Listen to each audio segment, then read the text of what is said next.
අපි දැන් බලමු හුළඟක් හමනකොට කොහොමද නිවසක වහලයක් ගැලවිලා යන්නේ කියලා. දැන් මේ වගේ හුළඟක් හමනකොට ගෙවල් වල වහල ගැලවෙනවා ඔයගොල්ලෝ දැකලා ඇති. වහලෙන් හුළඟක් හමනකොට මෙන්න මේ වගේ තමයි අනාකූල රේඛා පිහිටන්නේ. ඒක වෙන්නේ කොහොමද කියලා අපි ගණනය කරලා බලමු. ඊළඟ අවස්ථාව ලියන්න බර්නවුලි මූලධර්මයේ යෙදීමක් වේගවත් සුළඟක් හමන විට නිවසක වහලය ගැලවී යාම. මේක සුළි සුළඟක් වගේ වේගයෙන් හුළං හමනකොට තමා වෙන්න ඉඩ තියෙන්නේ. ඒක වෙන ආකාරය ගැන අපි දැන් කතා කරලා බලමු. හුළඟක් හමනකොට ගෙදරක වහලය උඩින් අනාකූල රේඛා පිහිටන ආකාරය හඳලා බලමු. මම මේම අදින්නම්. මේ අනාකූල රේඛා නිවසේ වහලේ උඩින් ගමන් කරන ආකාරය තමා අඳින්නේ.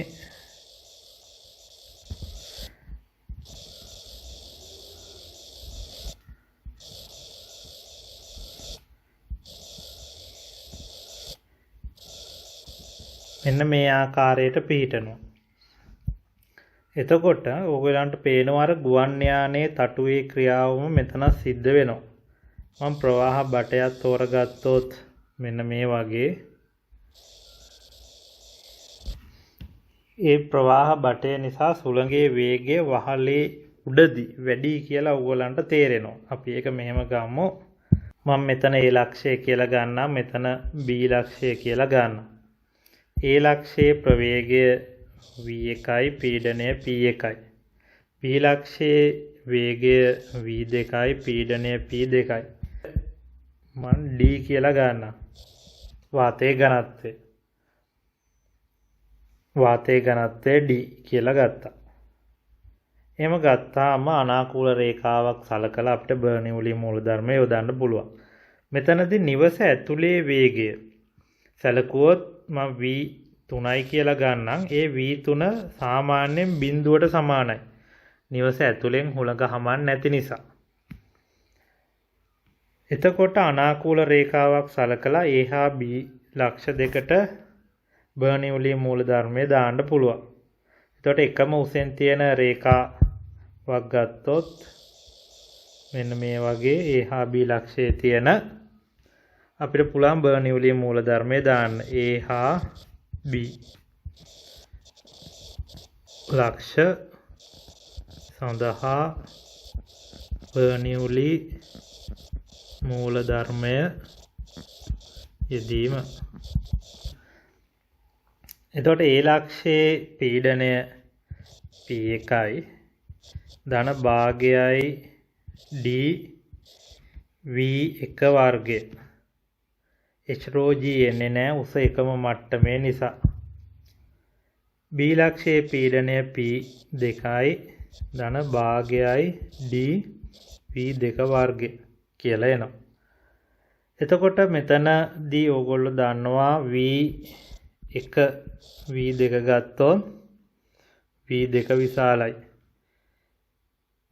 p1 p2 ගත්තොත් වේගය වැඩි තැන පීඩනය අඩුයි. වේගය අඩු තැන පීඩනය වැඩි. A ලක්ෂයේ පීඩනය වැඩි වහලේ උඩ පීඩනයට වඩා. හරි. අපි මෙතනදී තව ටිකක් සුළු කරොත් p1 විශාල නිසා p1 ඍණ p2 භාගයයි D v2 වර්ගය ඍණ භාගයයි D v1 වර්ගය.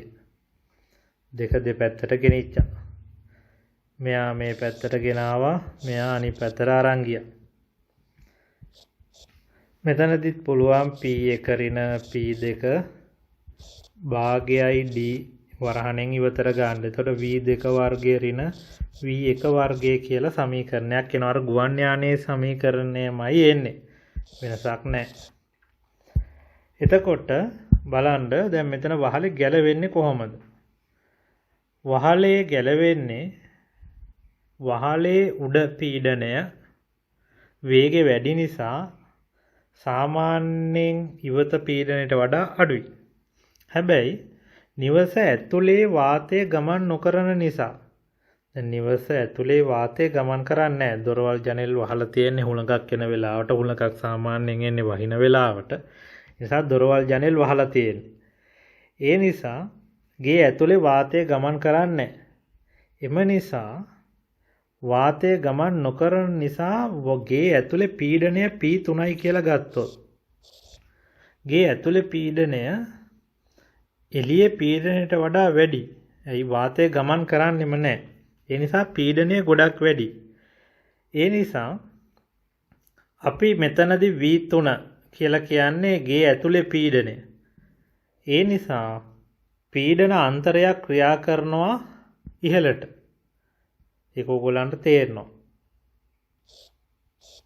ඒ පීඩනාන්තරය නිසා ඇතිවන පීඩනය ක්‍රියා කරන්න ඉහළට අපි ඒක මේ සමීකරණයට ආදේශ කරොත් P දැන් මෙතන අනාකූල රේඛාවකට ආදේශ කරේ. නමුත් අපි ඒක නිවසේ ඇතුලේ පීඩනයට ආදේශ කරනවා. එතකොට එළියේ පීඩනය P2යි P2 ඍණ P3 සමානයි භාගයයි D V2 වර්ගය ඍණ ගේ ඇතුලේ පීඩනය V3 වර්ගය. නමුත් V3 සමානයි බිඳුවයි. ඒ නිසා P2 ඍණ P3 ගත්තොත් භාගයයි D V2 වර්ගය කියලාමයි එන්නේ. එතකොට බලන්න ඉස්සර වෙලා වගේ පීඩනයේ යම්කිසි කොටසක් අඩු වෙන්නෙත් නැතුව ලොකු පීඩනාන්තරයක් ඉහළට ක්‍රියා කරනවා. දැන් මෙතන අර ගුවන් යානයේ වගේ V වර්ගයක් අඩු වෙන්නේ නැහැ. ඒ නිසා විශාල පීඩනාන්තරයක් ඉහළට ක්‍රියා කරලා වහලේ මත බලයක් ඇති කරනවා ඉහළට. වහලේ තහඩු වලින් හදලා නම් ටකරන් හෝ ඇස්බෙස්ටෝස් සීට් වලින් හදලා නම් ඒ ඇති වෙන බලය ගොඩක් වැඩි. මොකද පීඩනය උළු වලින් හදලා තිබ්බොත් උළු අතර පොඩි හිදස් තියෙන නිසා ඒ පීඩනාන්තරය ගමන් කරන්න ඉඩ තියෙනවා. නමුත් සීට් වලින් හදපු වහලයක එහෙම හිදසක් නැති නිසා වහලේ ඉහළට එසවෙන්න පුළුවන්. වහලේ ඉහළට එසවුනොත් එන හුලම් පාරට තවත් හුළඟ වැදිලා ගැලවිලාම යනවා. ඒ නිසා මොකද කරන්න ඕනේ හුලං හමන වෙලාවට ගේ ඇතුලේත් වාතය ගමන් කරන්න දොළවල් ජනෙල් ඇරලා තියන්න ඕනේ. එතකොට සුළඟ ගේ ඇතුලේනොත් ගමන් කරනවා. දැන් උගන් මෙහෙම ගත්තොත් මම ඇඳොස් සුළඟ ගේ ඇතුලේනොත් ගමන් කෙරුවොත් ජනෙල් දොරවල් හරහා පීඩන අන්තරය අඩු වෙනවා. එතකොට ඉහළට යෙදෙන බලය ටිකක් අඩු වෙනවා. ඒ නිසා මුලගක් හමන වෙලාවක ගෙදර ජනෙල් දොරවල් ඇරලා තියන්න ඕනේ. හරි. එතකොට කෙනෙකුට අහන්න පුළුවන් මේ වගේ වහලේ නැතුව ෆ්ලැට් වහලයක් තිබ්බොත් මොකද වෙන්නේ කියලා අහන්න පුළුවන්. ෆ්ලැට් වහලයක් තිබ්බොත් ඒ කියන්නේ තහඩු හරි සීට් හරි දාලා මේ නිවස මෙහෙම තියෙනවා. තහඩු වලින් කෙලින්ම හෝ පොඩ්ඩක් ඇලේට පොඩ්ඩක් ඇලවෙන විදිහට තහඩු දාලා තියෙනවා. එතකොටත් දොරවල් ජනෙල් වහලා තිබ්බොත් අනාකූල රේඛා අර පෙර විදිහට පිහිටියේ නැතත් වහලේ උඩින් වේගයෙන් හුළඟ හමාගෙන යනවා. එම වේගයෙන් හුළඟ හමනකොට මෙතන වේගය v1යි ඇතුලේ වේගය v2යි කියලා ගත්තොත් ඇතුලේ වේගය බිඳුව නිසා පීඩන අන්තරයක් ඇති වෙනවා. ඒ උඩ වේගය වැඩි නිසා පීඩනය අඩු වෙනවා. ඒක ඔයගොල්ලන්ට තේරෙනවා. පීඩනය අඩුයි. මෙතන P1යි ඇතුලේ පීඩනය P2යි කියලා ගත්තොත් උඩ පීඩනය ඇතුලේ පීඩනයට වඩා අඩු වෙලා ඉහළට බලයක් ක්‍රියා කරනවා. ඒ බලය නිසා වහලේ උඩට එසවෙන්න පුළුවන්. හරි. මම හිතන්නේ දැන් පැහැදිලි වුණා ක්‍රියාව. උදාහරණ ගානක් හදමු. මෙහෙම නිවසක වහලේ ඉහළින් වාතය ගමන් කරන වේගය 30 ms ඍණ 1. නිවසේ වහලේ වර්ගඵලය 50යි වර්ග මීටර්. වාතයේ ඝනත්වය 1.3යි ඝන මීටරයට කිලෝග්‍රෑම් කියලා දීලා තියෙනවා. අහනවා වහලේ මත ඉහළට ක්‍රියා කරන බලය කීයද කියලා. හරි. එතකොට අර කලින් විදිහටම අපිට නියත දීලා නැති ඒවට අකුරු ගන්න පුළුවන්. මෙතන A ලක්ෂයක් කියලා ගමු. මෙතන B ලක්ෂයක් ගමු. මෙතන වේගය දීලා තියෙනවා. මෙතන වේගය v1යි, පීඩනය p1යි, මෙතන p2යි කියලා ගමු. නිවස ඇතුලේ වේගය v3 සමානයි 0යි. නිවස ඇතුලේ වේගය 0යි කියලා ගන්න ඕනේ. හරි. ඊට පස්සේ බර්නිව්ලි ප්‍රමේය A හා B ලක්ෂ දෙකට ගත්තොත් අනාකූල රේඛා මත A හා B ලක්ෂ වලට බර්නිව්ලි ප්‍රමේය යෙදීම. එතකොට A වල පීඩනය වහලේ උඩ පීඩනය මං ගන්නම් P2යි. ධන භාගයයි රෝ ඝනත්වය 1.3යි V වර්ගය 30 වර්ගය ආදේශ කරගෙනම ගියාම ලේසි. ඊළඟට B ලක්ෂයේ පීඩනය P1යි කියලා ගමු. ධන භාගයයි රෝ 1.3යි. එතන වේගය v එක අපි දන්නේ නැහැ. ඒක දීලා නැහැ. ඊට පස්සේ අපි v1 වෙනුවට v3 ආදේශ කරනවා. ලියනවා නිවස ඇතුළත වේගය 0 නිසා. නිවස තුල වේගය බිඳුව නිසා v1ත් අපි බිඳුවට ආදේශ කරනවා. මොකද නිවස තුල අනාකූල රේඛා නැහැ. නමුත් මේ වේගය අඩු වෙන නිසා තමයි පීඩනය වෙනස් වෙන්නේ. ඒ නිසා v1ට බිඳුවම දානවා. එතකොට එනවා p1 p2 මම එහා පැත්තට ගෙනියන්නම්. p2 සමානයි භාගයයි 1.3යි 30 වර්ගය. එතකොට මේක සුළු කරොත් p1 ඍණ p2ට උත්තරයක් එනවා. එතකොට එනවා p2 ඍණ p1 585යි පැස්කල් කියලා. එහෙනම් බලය හොයන්න පීඩනය සමානයි බලය බෙදීම වර්ගඵලය. එහෙනම් බලය ගත්ත හැකි පීඩනය වර්ගඵලයෙන් වැඩි කරලා. වර්ගඵලයේ දුන්නේ වහලේ 50යි කියලා. එහෙනම් මේ දෙක වැඩි කරොත් අපිට එනවා වහලේ මත ඉහළට ක්‍රියා කරන බලය නිව්ටන් වලින්. එතකොට එනවා 29250ක් නිව්ටන් කියලා. වහලේ මත ඉහළට ක්‍රියා කරන බලය. එහෙනම් වහලේ මත නිව්ටන් මේ ප්‍රමාණය ක්‍රියා කරොත් වහලේ බර ඊට වඩා වැඩි නම් වහලේ ගැලවෙන්නේ නැහැ. හිතන්න දැන් මේ බලය වහලේ ස්කන්ධය කිලෝග්‍රෑම් 3000යි කියලා. වහලේ ස්කන්ධය කිලෝග්‍රෑම් 3000යි නම් පහළට තියෙනවා නිව්ටන් 30000. හැබැයි ඉහළට ක්‍රියා කරන්නේ 29250. ඒ නිසා වහලේ ගැලවෙන්නේ නැහැ. මේ බලය වහලේ බරට වඩා වැඩි වුණොත් වහලේ ගැලවිලා යනවා. මේ ගානත් හදන්න.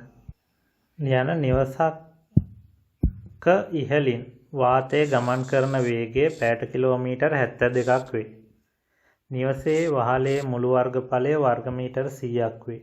වාතයේ ඝනත්වය 1.2යි ඝන මීටරයට කිලෝග්‍රෑම් නම් වහල මත ඉහළට ඇතිවන බලය සොයන්න. ඊළඟ එක ලියන්න. වහලේ ස්කන්ධය කිලෝග්‍රෑම් 2000ක් නම් වහලය ගැලවී යාද නොයාද? ඔබගේ පිළිතුර පැහැදිලි කරන්න. බලන්න මෙහෙම උත්තර ආවද කියලා. මම ගාන මුල ඉඳන් හැදුවේ නෑ. අර සමීකරණට ආදේශ කරේ ඔයගොල්ලෝ මුල ඉඳලා හදන්න. බර්නිව්ලි ප්‍රමේය දාන තැන ඉඳලා පීඩන අන්තරය එනවා පැස්කල් 240ක්. බලය එනවා නිව්ටන් 24000. එහෙනම් ඊළඟට වහලේ ගැලවෙනවද නැද්ද කියලා. බර නිව්ටන් 20000යි. ඉහළට ක්‍රියා කරනවා නිව්ටන් 24000. ඒ නිසා වහලේ ගැලවිලා යනවා. ඊළඟට ක්‍රිකට් වලදී පන්දුව හැරිලා ගමන් කරන ඕගොල්ලෝ දැකලා තියෙනවා උඩදී. ඒක වෙන්නේ කොහොමද කියලා බලමු. ඒක වෙන්නේ මේ විදිහට. මේ පන්දුව කරකවලයි මේ දාන්නේ. දැන් පන්දුව කැරකෙන්නේ මේ පැත්තට.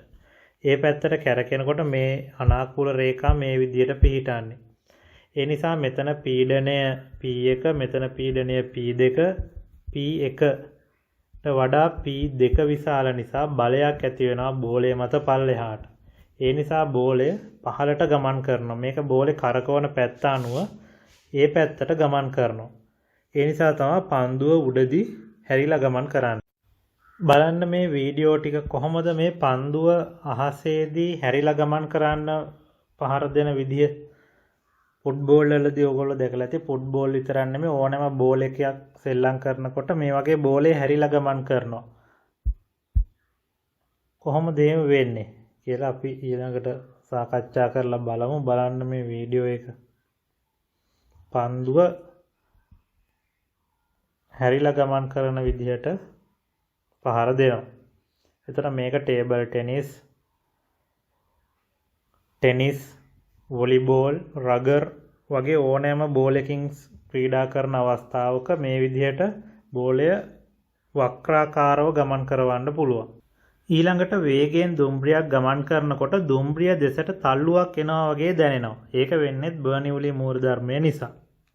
ඒක වෙන්නේ මේ විදිහට අපි බලමු මිනිස්සෙක් මේ විදිහට වේගයෙන් ගමන් කරන දුම්රියක් අසල සිටිනවා. අපි දුම්රිය මේ අතර ගමන් කරනවා කියලා ගමු.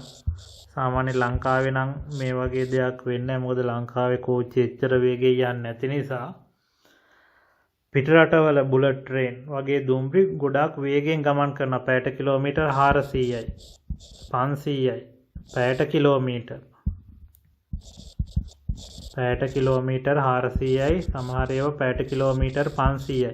එම නිසා මේව දුම්රිය මාර්ග අසලට ගමන් කරන්න බෑ. කෝච්චිය නවත්තපුවාම තමයි කෝච්චිය ළඟට යන්න පුළුවන්. එම නිසා මේ දුම්රිය දෙපස ආරක්ෂා කරලා තියෙන්නේ මගීන්ට ලං වෙන්න බැරි වෙන්න. නමුත් බැරි වෙලා හරි දුම්රිය ගමන් කරන අසලට ගිහිල්ලා හිටියොත් දුම්රිය වේගයෙන් ගමන් කරනකොට අනාකූල රේඛා ඇති වෙනවා. ඔයගොල්ලෝ දන්නේ නැති වාහනයක් යනකොට හුලම් පාරක් වදිනවා. දුම්රිය මේ දිශාවට වේගයෙන් ගමන් කරනකොට වේගවත් වායු ධාරාවක් මේ දිශාවට ඇති වෙනවා. එතකොට මිනිස්සයාගේ අනිත් පැත්තේ සාමාන්‍ය වායුව ගමන් කරන්නේ නැහැ. මේ හරිය වායුව ගමන් කරන්නේ නැහැ. එම නිසා මේ පැත්ත පීඩනය වැඩි. වේගය වැඩි තැන පීඩනය අඩුයි. ඒ නිසා මිනිස්සයා මත පීඩන අන්තරයක් ක්‍රියා කරනවා මේ පැත්තට. ඒ නිසා ලොකු බලයක් මිනිස්සයා මත වර්ගඵලය මත ඇති වෙලා දුම්රිය දෙසට තල්ලුවක් ඇති වෙනවා. එතකොට මිනිස්සයා ගිහලා දුම්රිය වදින්න පුළුවන් ඒ ඇති වෙන බලය නිසා. ඊළඟට පොළොව යට ඉන්න සත්තු ඉන්නවා. ඕගොල්ලෝ දන්නවා. පොළොව යට ඉන්න සත්තු අපි හිතමු මෙතන ඉන්නවා කියලා කෝඹියේ. නැත්තම් මීයෝ හාවෝ වගේ ගුල් හාරගෙන ඉන්න සත්තු ඉන්නවා. ඒතර මේ සත්තුන්ට පොළොව යටදී ඔක්සිජන් වායුව ඕනේ O2 වායුව. ඒතර ඔක්සිජන් වායුව සපය ගන්න ඒගොල්ලෝ මේ වගේ ක්‍රමයකට ගුල හදලා තියෙනවා. ඒතර ගුලේ සිදුරු දෙකක් තිබෙන විදිහට තමයි හදන්නේ. ඔයගොල්ලෝ දැකලා ඇති තුඹස බඳින කොටත් මේ වගේ තුඹසේ හැමතැනම සිදුරු තියෙන්න තමයි බඳින්නේ.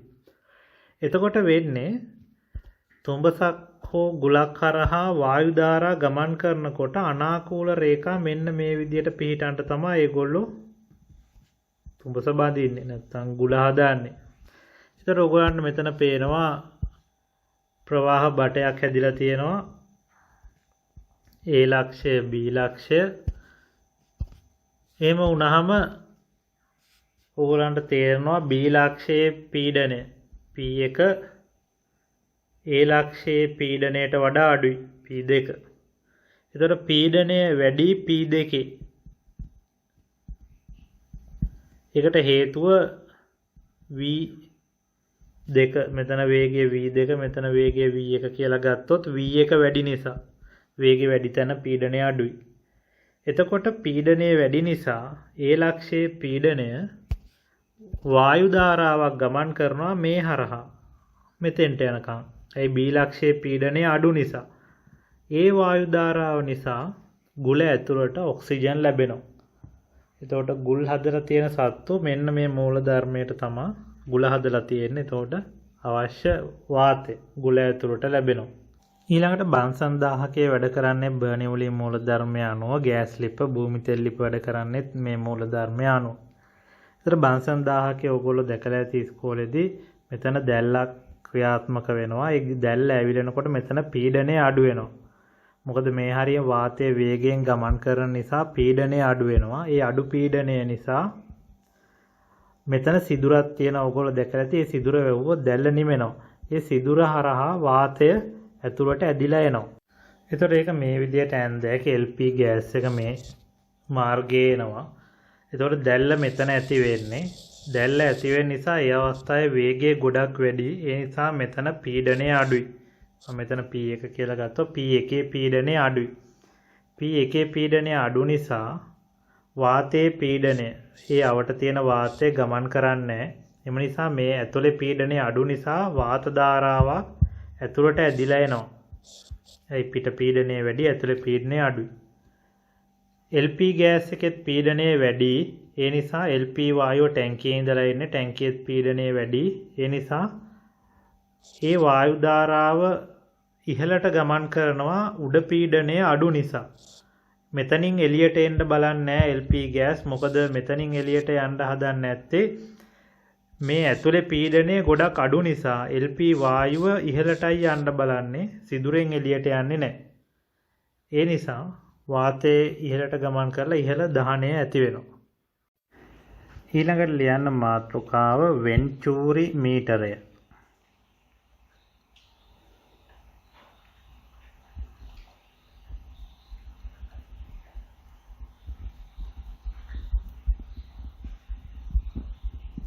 වෙන්චූරි මීටරය කියලා කියනවා, නැත්නම් වෙන්චූරි මානය කියලාත් කියනවා.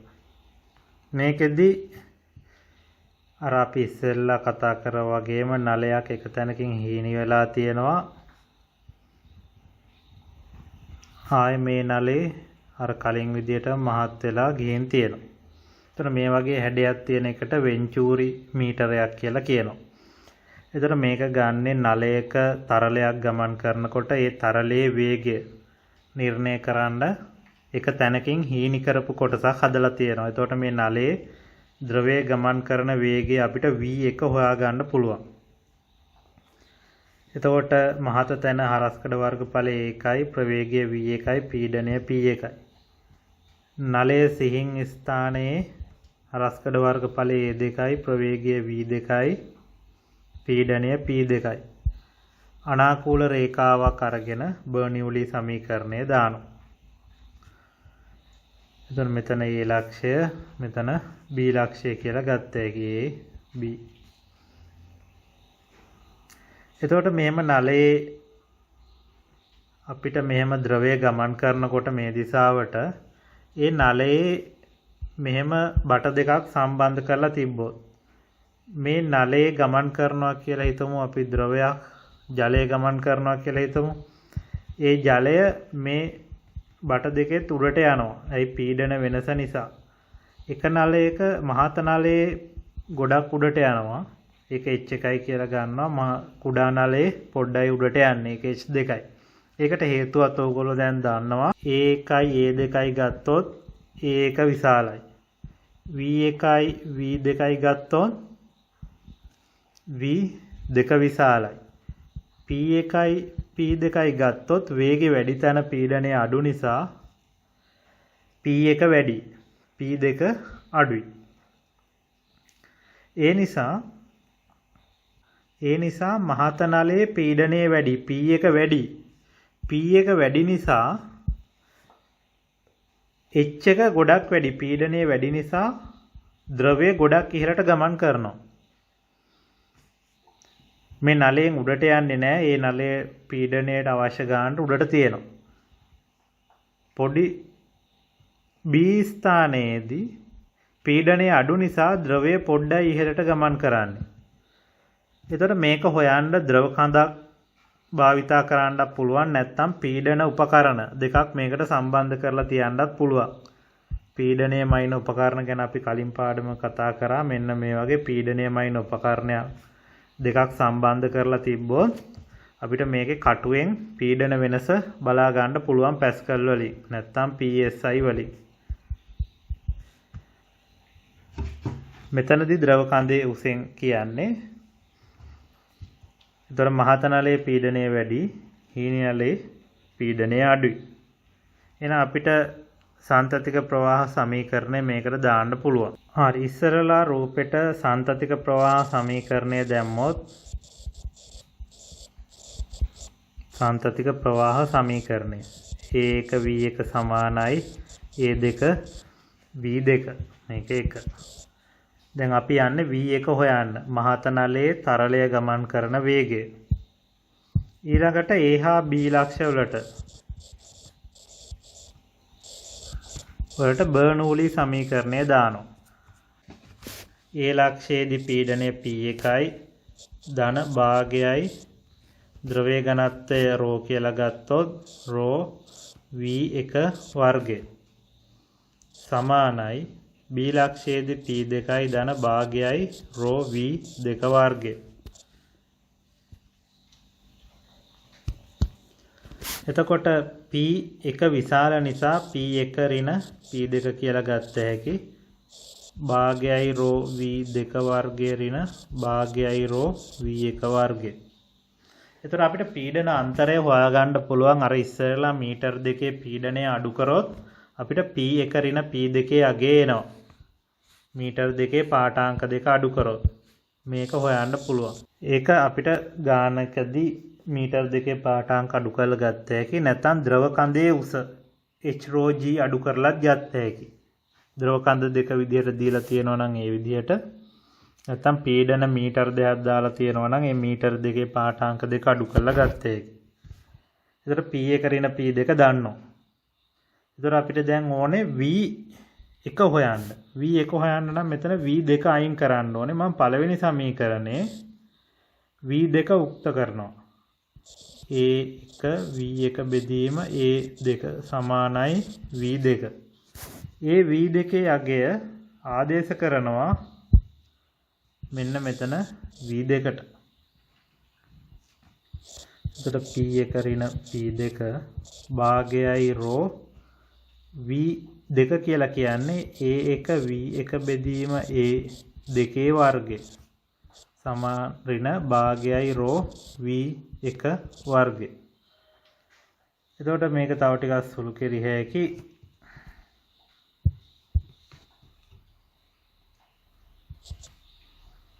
භාගයයි ρ A1 වර්ගය V1 වර්ගය බෙදීම A2 වර්ගය වර්ග කරා භාගයයි ρ V1 වර්ගය P1 ඍණ P2. ඊළඟට V1 නේ අපි හොයන්න ඕනේ. V1 පොදු සාධක එළියට ගන්නවා. V1 වර්ගයේ පොදු නිසා ඒක වරහණෙන් ඉවතට ගත්තා. භාගයත් පොදුයි රෝත් පොදුයි. ඒ නිසා ඒ ටිකම ගත්තා.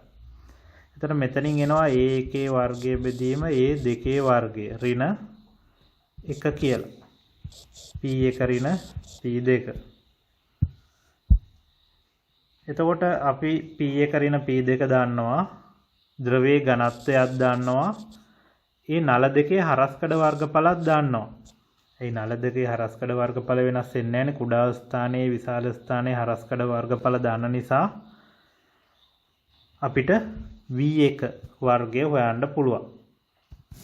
එතකොට අනිත් පැත්තට අරන් ගියොත් 2යි P1 ඍණ P2 බෙදීම ρ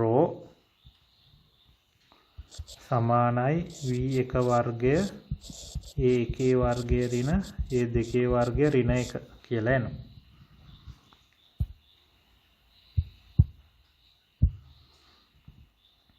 ඊළඟට අර ටිකත් බෙදුවොත් 2යි ρ P1 ඍණ P2 බෙදීම ρ බෙදීම A1 වර්ගය බෙදීම A2 වර්ගය ඍණ 1 සමානයි V1 වර්ගය.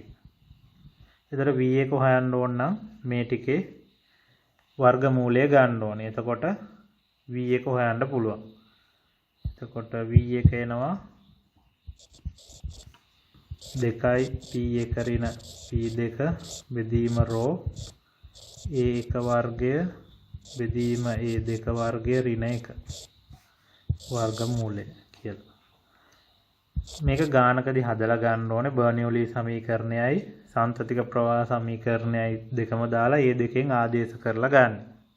ඊළඟට අපි බලමු මේ P1 ඍණ P2ට උත්තරයක් ගන්න. වෙන්චූරි මානය ඔයගොල්ලෝ දැක්කා නල දෙකේ ද්‍රවය ගමන් කරන ස්ථානවල උස දීලා තිබ්බා h1 h2 කියලා. මේ ද්‍රවය ගමන් කරන මේ උස h1යි අනිත් උස h2යි. නලයේ හීනි තැන උස අඩුයි කියලා දන්නවා. ඒතර මේ ද්‍රවයම තමයි මේ නලයේ උඩට ගමන් කරන්නේ. පීඩනය වැඩි නිසා මහත නලයේ h උස වැඩි. කුඩා නලයේ පීඩනය අඩු නිසා h උස අඩුයි. එහෙනම් අපි A ලක්ෂය සහ B ලක්ෂය ගත්තේ මේ විශාල නලයේ මෙතනයි. එතකොට A ලක්ෂයේ පීඩනය තමයි P1 කියලා ගත්තේ. B ලක්ෂයේ පීඩනය තමයි P2 කියලා ගත්තේ. මේ උඩ සමීකරණය. එතකොට P1 ඍණ P2ට උත්තරයක් අපි ගන්න ගියොත් අපි දන්නවා ද්‍රව කඳක උසකින් නැතිවන පීඩනය නිරපේක්ෂ පීඩනයට h rho g එකතු කරන්න ඕනේ. එහෙනම් P1 ලිව්වේ හැකි වායුගෝලීය පීඩනය P0 කියලා ගත්තොත් P0 මෙතන උඩින් ඇති වෙන පීඩනය P0 ධන ද්‍රව කඳෙන් උසින් ඇති වෙන පීඩනය H1 rho g. ඒ වගේම P2කටත් උත්තරයක් ගත්ත හැකි P0 ධන H2 rho g කියලා. එහෙනම් මේ දෙක අඩු කරොත් අපිට P1 ඍණ P2 එනවා. P1 ඍණ P2 කියලා කියන්නේ P1 කියන්නේ P0 ධන H1 rho g වලින් අඩු කරන්න ඕනේ P0 ධන H2 rho g. වරහන් අයින් කරොත් P0 ධන H1 rho g ඍණ P0 ඍණ H2 rho g කියලා එනවා. එතකොට P0 කැපිලා යනවා. එතකොට එනවා P1 ඍණ P2 කියන්නේ rho g වරහන් වලින් එළියට ගත්තොත් H1 ඍණ H2යි කියලා. එහෙනම් P1 ඍණ P2 කියන්ට මේ උත්තරේ එනවා. මෙහෙම සුළු කරලත් P1 ඍණ P2 හොයාගත්ත හැකි. එහෙමත් නැත්නම් මීටරයක් දීලා තිබ්බොත් ඒ මීටර් පාඨාංක දෙක අඩු කරලත් ගන්න පුළුවන්. පීඩනාන්තරය පැස්කල් වලින් ආදේශ කරන්න ඕනේ. දැන් මේ ආපු උත්තරේ අර කලින් තැනට සමීකරණයට ආදේශ කරා නම් ඒත් අපිට මහත නලයේ ද්‍රවය ගමන් කරන වේගය හොයාගන්න පුළුවන්. මේ තියෙන කුඩාවට සාදන ලද වෙන්චූරි මානයක්. මෙතන බටේ මහතයි මෙතන බටේ හීනි. බටේ හීනි අවස්ථාවේදී තරලය ගමන් කරන උස බලන්න. බටේ මහත අවස්ථාවේදී තරලය ගමන් කරන උස බලන්න. දැන් තරලය ගමන් කරන හීනි ස්ථානයේදී උස අඩුයි මහත ස්ථානයේ උස වැඩි. මෙතනත් ඒක පැහැදිලිව පේනවා. එතකොට මේ මූල ධර්මයේ භාවිතා කරලා තමයි පෙට්‍රල් වාහනවල කාබියුරේටරය හදලා තියෙන්නේ. වෙන්චූරි මානයක් දාලා. ඒක සරලව ඇන්දොත් මෙන්න මේ වගේ තියෙන්නේ. කාබියුරේටරය පෙට්‍රල් වාහනවල. මෙතන තියෙනවා වෑල් එකක්. ඒක අරින්න වහන්න පුළුවන්. මෙතනින් පල්ලෙහෙන් තමයි එන්ජින් එක ඇතුළට පෙට්‍රල් යන්නේ. වාතය තමයි උඩින් ඇදිලා එන්නේ. එතකොට තව පොඩි බටයක් තියෙනවා මෙන්න මෙතනින්. ඇතුලේ තියෙන පෙට්‍රල් ටැංකියට. කාබුරේටරේ ළඟත් පොඩි පෙට්‍රල් ටැංකියක් තියෙනවා. එතෙන්ට තමයි මේ බටේ තියෙන්නේ. එතකොට මේක ඇතුලේ පෙට්‍රල් තියෙනවා. ඕල් දානවා වාතය මෙතනින් වේගයෙන් එනකොට මේ වෑල් එක ඇරෙනවා. ඇක්සලරේටර් එක පාගනකොට මේ වෑල් එක ඇරෙනවා. ඇරුණාම මෙතනින් වාතය පල්ලෙහාට ඇදිලා එනවා. වාතය පල්ලෙහාට ඇදිලා එනකොට මෙතන අනාකූල රේඛා නිසා මෙතන A ලක්ෂය වගේ මෙතන අර කතා කරපු B ලක්ෂය වගේ. ඒතර B ලක්ෂයේ පීඩනය අඩු නිසා පෙට්‍රල් ඇදිලා එනවා මෙන්න මේ පොඩි නලයට. එතකොට වාතයත් එක්ක මික්ස් වෙලා තමයි එන්ජින් එක ඇතුළට පෙට්‍රල් සහ වාතය ගමන් කරන්නේ. ඒතර වෙන්චූරි මානයක් තමයි කාබුලේටර් එක ඇතුලේ හදලා තියෙනවා. මේ සරලව පැහැදිලි කරේ කොහොමද වාතය සහ පෙට්‍රල් මික්ස් වෙන්නේ කියලා. කාබුරේටර් එක මීට වඩා සංකීර්ණයි. සරලව කිව්වොත් පෙට්‍රල් සහ වාතය මිශ්‍ර වෙන විදිහ වෙන්චූරි මානයක විදිහට තමයි හදලා තියෙන්නේ. මේ තියෙන කාබුරේටරය දැන් මෙතන වාතය ඉහළට ගමන් කරන්නේ. වාතය ඉහළට ගමන් කරනකොට මේ පෙට්‍රල් ටැංකිය මෙතන තියෙන්නේ. එතන තියෙන්නේ වායුගෝලීය පීඩනය P0. ඔයගොල්ලෝ දන්නවා වෙන්චූරිය හරස්කඩේ පීඩනය අඩුයි. P1 කියලා ගත්තොත් P1 අඩුයි P0ට වඩා. ඒ නිසා මෙතනින් වැඩි පීඩනයෙන් තෙරපනවා මේ පෙට්‍රල් මේ නලය දිගේ මෙන්න මෙතෙන්ට. එතකොට එතන තුඩෙන් පෙට්‍රල් ගමන් කරනකොට පිටින් එන වාතයත් එක්ක මික්ස් වෙනවා. එතකොට පෙට්‍රල් සහ වාත මිශ්‍රණයක් හැදෙනවා. එතකොට පෙට්‍රල් වාෂ්ප වෙලා තියෙන්නේ. එතකොට ඒ වාෂ්ප තමයි එන්ජිම ඇතුළට ගමන් කරන්නේ.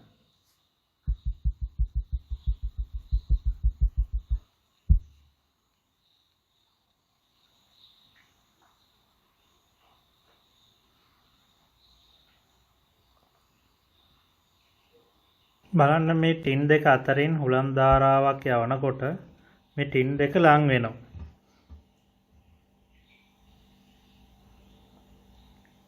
ඇලුමිනියම් කෑන් දෙකක් තියෙන්නේ.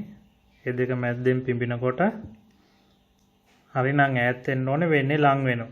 දැන් මෙතන මේ කඩදාසි කොළ දෙක මැද්දෙන් පිඹිනකොට ඒ කඩදාසි කොළ දෙකත් ලං වෙනවා.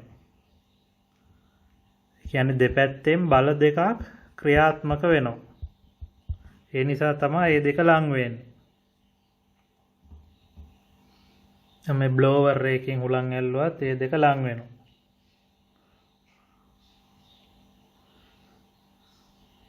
දැන් මේ බැලුම් බෝල දෙක. බැලුම් බෝල දෙක පිඹිනකොට මැද්දෙන් හුලං ඒ බැලුම් බෝල දෙකත් ලං වෙනවා. ඒ කියන්නේ දෙපැත්තෙන් බල දෙක මැද්දට ක්‍රියාත්මක වෙනවා.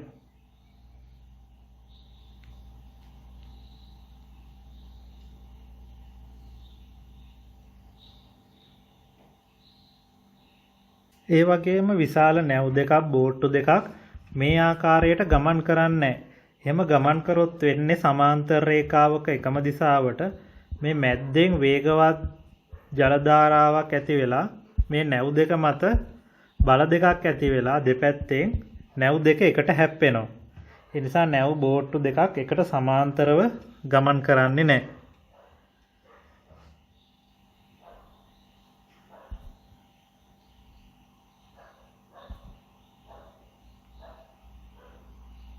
දැන් මෙතන බලන්න බ්ලෝවර් එකක් අරගෙන පිම්පොම් බෝලයක් වායු ධාරාවක උඩ නිශ්චල කරලා තියන්න පුළුවන්.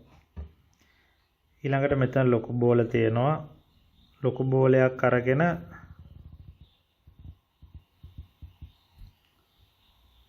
ඒක වායු ධාරාවක මගින් ඉහළ රඳවලා තියන්න පුළුවන්. බලන්න මේ වගේ වගේ කරලත් ඇති. කොහොමද මේ බෝලේ වායු ධාරාවක රැඳිලා තියෙන බෝලේ එළියට විසික් වෙන්නේ නැහැ. උලන් පාර වැදිලා පාවෙවි තියෙනවා. උලන් පාර ඇල කරපුවාමත් බෝලේ වැටෙන්නේ නැහැ. ඇල කරපුවාමත් බෝලේ රැඳිලා තියෙනවා. ඒක කොහොමද වෙන්නේ? මේක ජල පහරක වුණත් කරන්න පුළුවන්. ටැප් එකේ හෝස් එක අරගෙන බෝලයක් අරන් වතුර පාරකට අල්ලපුවා නම් මේක රැඳිලා තියෙනවා මේ විදිහට වතුර පාරක. කොහොමද මෙහෙම වෙන්නේ? ඊළඟට මෙහෙම කොලයක් අරගෙන ගෙදරදි කරලා බලන්න. කොලේ උඩින් පිඹිනකොට පල්ලෙහාට වැටිලා තියෙන කොලේ උඩට ඉස්සෙනවා. ඒක එහෙම වෙන්නේ ඇයි කියලා කල්පනා කරලා බලන්න.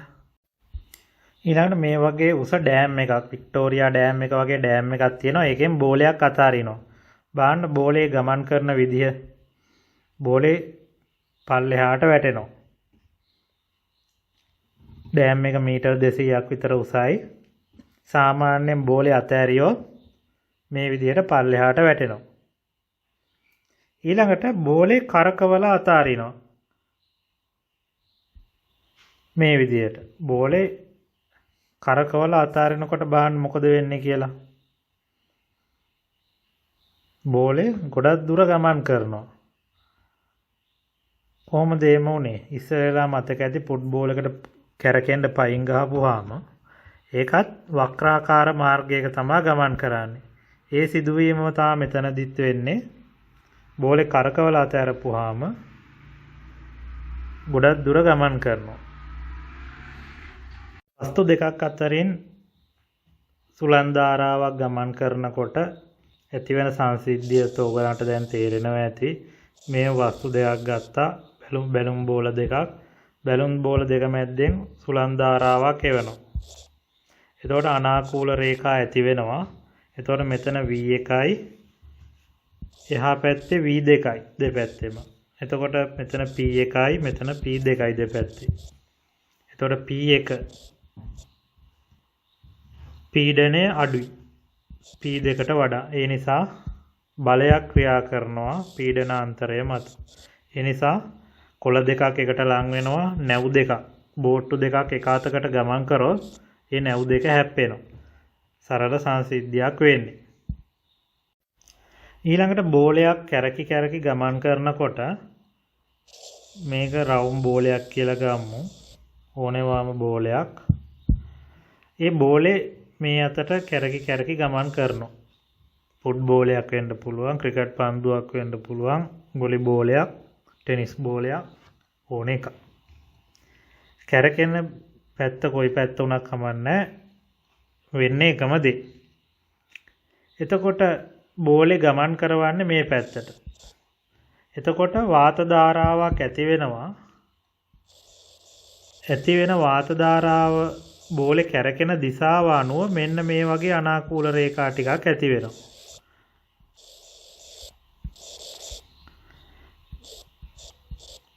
මේ අනාකූල රේඛා අනුව ඔයගොල්ලන්ට දැන් පේනවා ඇති මෙතන ප්‍රවාහ බටයක් හැදෙනවා. ප්‍රවාහ බටේ මෙතන පීඩනය වේගය වැඩි කියලා තේරෙනවා V1 P1. ඒ නිසා P1 පීඩනය අඩුයි P2 එහා පැත්තේ පීඩනය වැඩි. P1 අඩුයි P2 වැඩි. ඒ නිසා පීඩනය අඩු පැත්තට පීඩනය වැඩි පැත්තේ ඉඳලා බලයක් ක්‍රියා කරනවා. ඒ නිසා බෝලේ ඉස්සරහට යන ගමන් මේ පැත්තටත් බලයක් ආවොත් මේක වක්‍රාකාර මාර්ගයක ගමන් කරන්න පෙළඹෙනවා. ඒක තමයි අර ඉස්සෙල්ලා ෆුට්බෝලයක් ක්‍රිකට් බෝලයක් වක්‍රාකාරව ගමන් කරේ ඕවන් මතක ඇති. දැන් ඩෑම් එක උඩ ඉඳන් අතෑරින බෝලේ අතෑරපු විදිය. කල්පනා කරලා බලන්න බෝලේ මත කොහොමද බලය ඇති වුනේ කියලා. බෝලේ කරකවලා අතෑරිය ඕවන් මතක ඇති මෙන්න මේ දිශාවට. ඩෑම් එක මෙතන තිබ්බා. බෝලේ කැරකෙව්වේ මේ පැත්තට. ඒතර බෝලේ ඒ දිශාවට කරකවනකොට අනාකූල රේඛා මෙන්න මේ විදිහට ඇති වෙනවා. එතකොට මෙතන පීඩනය P1 අඩු වෙනවා. ඒ නිසා බලයක් ඇති වෙනවා මේ පැත්තට. ඒ නිසා බෝලේ මෙන්න මේ අතට ගමන් කරා. ඒක තමයි සරලව සිද්ධ වුනේ.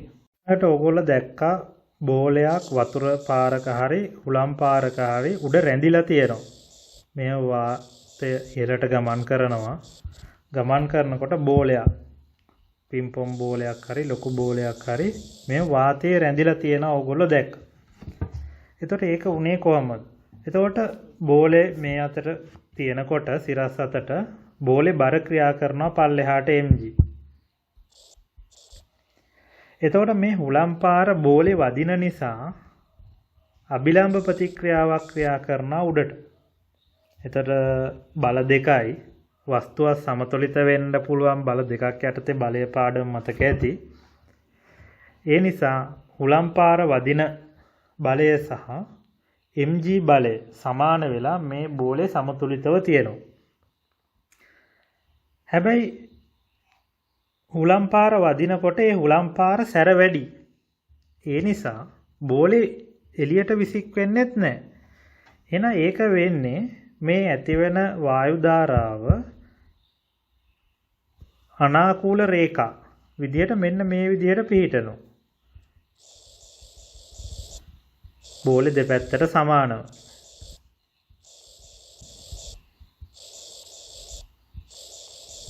එතකොට ඔයගොල්ලන්ට පේනවා මේ වර්ගඵලයට වඩා මේ වර්ගඵලය අඩුයි කියලා. එතකොට ඔයගොල්ලන්ට අර ඉස්සෙල්ලා මූලධර්ම අනුව තේරෙනවා ඇති පීඩනය මේ දෙපැත්තේ අඩුයි. ඒ නිසා බෝලේ එළියට ගමන් කරන්න බලනවා. හැබැයි පීඩනය මේ දෙපැත්තේ අඩු නිසා බලයක් ක්‍රියා කරනවා ඉහළ ඉඳලා. මොකද ඉහළ පීඩනය වැඩි. ඉහළ පීඩනය වැඩි නිසා දෙපැත්ත පීඩනය අඩු නිසා බලයක් ක්‍රියා කරනවා පල්ලෙහාට. එහෙනම් mgට අමතරව අර පීඩන අන්තරය නිසා ඇතිවෙන බලයකුත් තියෙනවා. ඒ නිසා තමයි mg අඩු වුණාට දැන් පිම්පොම් බෝලේ අර රබර් බෝලේ බර නැහැ. ඒ නිසා අර හුලම් පාරේ වේගයට විසික් වෙන්න පුළුවන්. නමුත් එහෙම විසික් වෙන්නේ නැත්තේ mg බරට අමතරව අර පීඩන අන්තරය P1 ඍණ P2 හරස්කඩ වර්ගඵලයේ මත ඇතිවන බලය නිසා සමතුලිතව තියෙනවා හුලගෙන් ඇතිවන බලයට ප්‍රතිවිරුද්ධව. ඒ නිසා තමයි පිම්පොම් බෝලේ හරි අර ඉස්සරලා දැකපු බෝල අර වායු ධාරාවේ සමතුලිතව තිබ්බේ.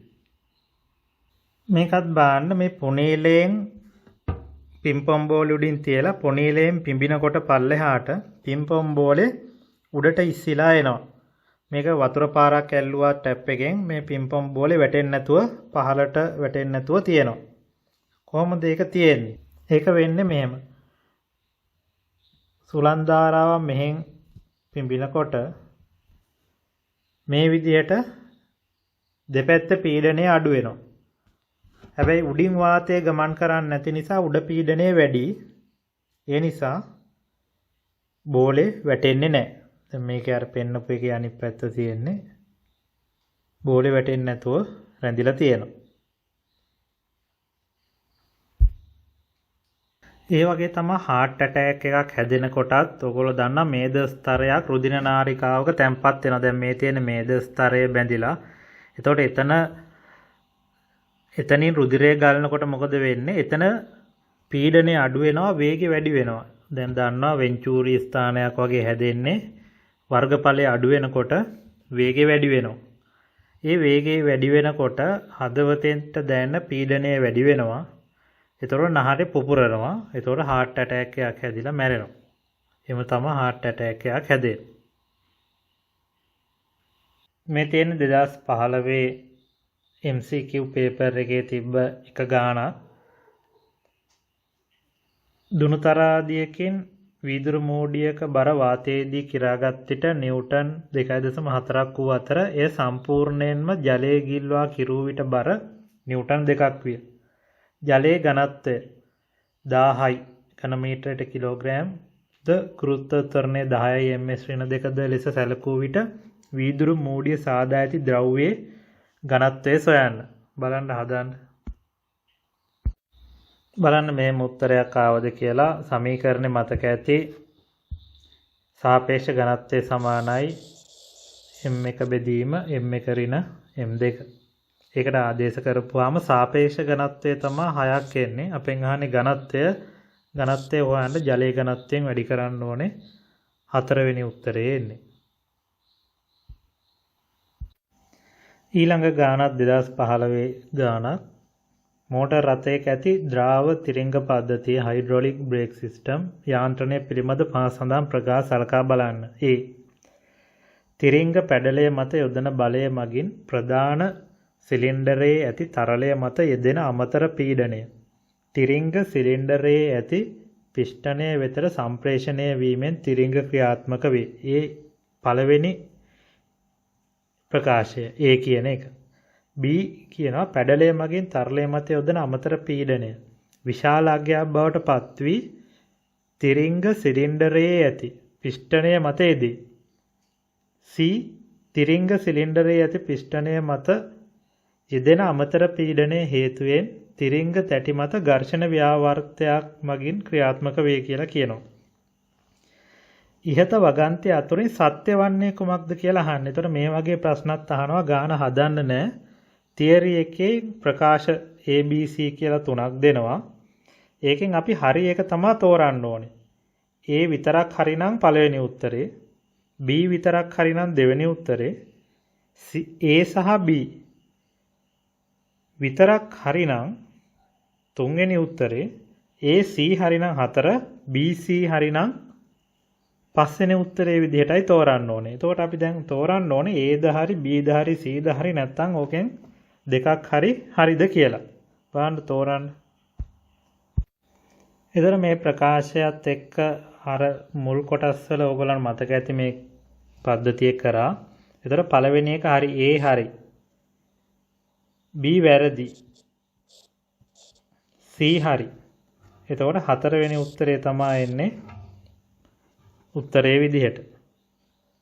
ඒක ඕගොල්ලන්ට මතක නැත්නම් අර හයිඩ්‍රොලික් බ්‍රේක් සිස්ටම් එක කරා ඒක ආයෙ බලන්න. මේකත් 2015 පේපර් එකේ තිබ්බ ගානක්. අභ්‍යන්තර විස්කම්භය සෙන්ටිමීටර් එකක් වන ඒකාකාර රබර් නලයක් තුළින් ජලය ගලා යන වේගය 2 ms ශ්‍රේණියක වේ. මෙම නලයේ කෙළවරට අභ්‍යන්තර විස්කම්භය 0.2ක් වන නොසලයක් සවිකර ඇති විට නොසලය මගින් ජලය නිකුත් වන වේගය වන්නේ. බලන්න හදන්න. එතකොට මේම උත්තරයක් එනවද බලන්න. එතකොට ගාන කියවලා පොඩි රූපයක් අඳින්න. එතකොට ලේසි. සන්තතික ප්‍රවාහ සමීකරණය විස්කම්භය දීලා තියෙන එක අරය හදාගත්තා. ඒක v1 සමානයි a2 v2. එතකොට එනවා 50 ms ඍණ 1 කියලා. උත්තරේ 5. මේ 2016 A level ගාන රූපයේ දක්වා ඇති පරිදි ස්කන්ධය කිලෝග්‍රෑම් 6ක් වන ඒකාකාර ඝන සිලින්ඩරයක් ද්‍රවයක සිරස්ව ගිලී පාවෙන්නේ එහි උසෙන් 3/1 ද්‍රව පෘෂ්ඨයෙන් ඉහළ සිටින පරිදිය. සිලින්ඩරයේ සම්පූර්ණයෙන් ද්‍රවයේ ගිල්වීම සඳහා අවශ්‍ය වන අවම සිරස් බලය P කීයද කියලා අහන්නේ. බලන්න හදන්න. එතකොට මේක මේම හැදිය හැකි. එතකොට මේකේ පල්ලෙහාට ස්කන්ධය තියෙනවා කිලෝග්‍රෑම් 6ක් නිව්ටන් කරොත් 60යි. උඩට තියෙනවා U පළවෙනි අවස්ථාවේදී එන U සමානයි 60යි. U කියන්නේ V ρ G සමානයි 60යි. V කියලා කියන්නේ ගිලුණු පරිමාව. මුළු පරිමාවම V කියලා ගත්තොත් 3න් 2ක් V 3න් 2ක් V ρ G සමානයි 60යි. එතකොට මේක ටිකක් සුළු කරන්නත් පුළුවන්. සුළු කරොත් දෙවරක් 1යි දෙවරක් 30යි. 3න් හරස් ගුණ වුණොත් V ρ G සමානයි 90ක් කියලා එනවා. ඊළඟ අවස්ථාවේ කියන මේක සම්පූර්ණයෙන් ගිල්ලන්න ඕනේ කියලා. දැන් මේ සිලින්ඩරේ සම්පූර්ණයෙන් ගිලුණා කියලා හිතනවා. දැන් මේ P බලයක් එකතු කරලා තියෙන්නේ. දැනුත් පල්ලෙහාට තියෙනවා 60ක් නිව්ටන්. දැන් උඩුකුරු තෙරපුම වෙන එකක් U ඩෑෂ් කියලා ගමු. එතකොට අපිට ආයේ සමීකරණයක් ලියුව හැකි. ඉහළට තියෙනවා U ඩෑෂ්, පහළට තියෙනවා P ධන 60ක්. එහෙනම් U ඩෑෂ් කියලා කියන්නේ උඩුකුරු තෙරපුම V ρ G V ρ G සමානයි P ධන 60යි. ඒතර V කියලා කියන්නේ ගිලුණු පරිමාව, මුළු පරිමාවම දැන් ගිලිලා තියෙන්නේ V. ρ දන්නේ G දන්නේ. හැබැයි අපි අර කලින් ගත්ත සමීකරණේ V ρ G 90යි කියලා ආවා. එහෙනම් V ρ G කියන 90ම මේ පදයට මෙතෙන්ට 90යි කියලා දානවා. එහෙනම් 90 සමානයි P ධන 60යි. එහෙනම් 60 අනිත් පැත්තට ගියොත් P සමානයි 30යි කියලා එනවා. එහෙනම් උත්තරේ 3.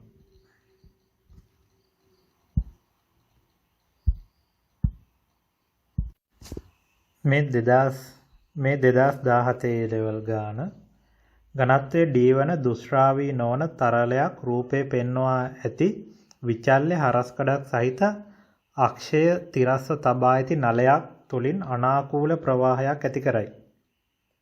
ප්‍රවාහය V වන ලක්ෂයකදී තරලයේ පීඩනය P නම් ප්‍රවාහයේ ප්‍රවේගය 5ක් V වන ලක්ෂයකදී පීඩනය කුමක්ද? බලන්න හදන්න. එතකොට මේ උත්තරය ආවද බලන්න. එතකොට දීලා තියෙන ලක්ෂ දෙකේ A B කියලා ගත්තොත් ඒ දීලා තියෙන දත්ත ටික දානවා.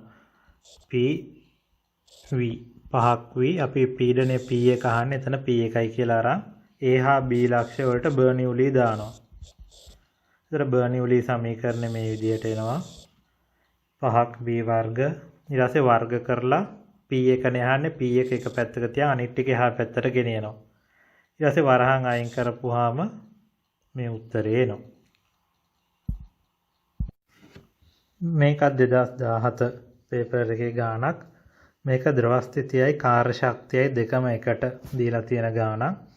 බලන්න සඵල වර්ගඵල A වන විදුලි පංකාවක් මගින් ඝනත්වය ρ වන වාතය V වේගයෙන් චලනය වේ. මෙම චලනය සඳහා අවශ්‍ය වන ජවය නැත්නම් ක්ෂමතාව කීයද කියලා අහන්නේ.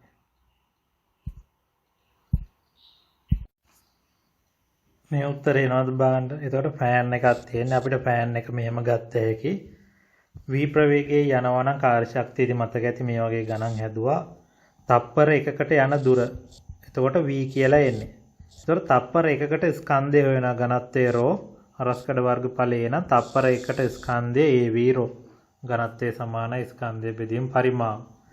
ඊට පස්සේ චාලක ශක්තිය හොයන්න ඕනේ. චාලක ශක්තිය කියන්නේ තප්පර එකකට චාලක ශක්තිය එන්නේ. ඒකම තමයි කාර්ය කියලා කියන්නේ. දැන් මේ ශක්තිය තත්පරයකට. ඒතර තත්පරයේ ජූල් කියන්නේ ක්ෂමතාව තමයි. නැත්නම් ජවය. මේකත් 2017 කාර්ය ශක්තියට සම්බන්ධ කරලා තියෙන්නේ.